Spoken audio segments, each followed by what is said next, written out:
මේ ඔබ දකින්නේ නුවරඑළිය දිස්ත්‍රික්කයේ හඟුරංගිත ප්‍රාදේශීය සභාවට අයත් රිකිල්ලගස්කඩ පදිය පෙරල්ල වලපනේ මාර්ගය.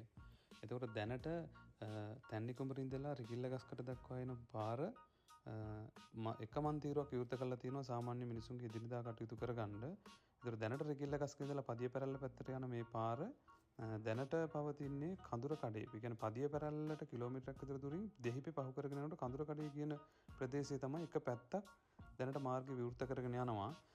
ඉතින් අමාරුවෙන් තමයි වැඩේ කරන්නේ. මොකද මේ පස් කඳු කඩා වැටලා තියෙනවා, ගස් කඩා වැටලා තියෙනවා. ඒක ඔක්කොම ක්ලියර් කරගෙන තමයි දැන් යන්නේ. මිනිස්සුන්ට පයින් ගමන් කරන්න පුළුවන් විදිහට පාර දැනට සාමාන්‍ය මට්ටමක තියෙනවා. හැබැයි වාහන වලට ගමන් කරන්න බෑ. පදිය පෙරල්ල දෙහිපේ කඳුර කඩේ කියන තැනින් එහෙට ගමන් කරන්න බෑ වාහන වලට. දැනට JCB දෙකක් වැඩ කරන මේ කඳුර කඩේ කියන හරියේ. ඉතින් පදිය පෙරල්ල ටවුන් එකට මෙතන ඉඳලා කිලෝමීටරයක් එකහමාරකට ආසන්න දුරක් තියෙනවා. එතනට යන්න තව දවස් දෙකක්වත් ගත වෙනවා මේ ඇවිල්ලා තියෙන පස් සහ ගල් කඳුත් එක්ක බලද්දි. ඉතින් දැනට මේ JCB දෙකක් වැඩ කරගෙන යනවා.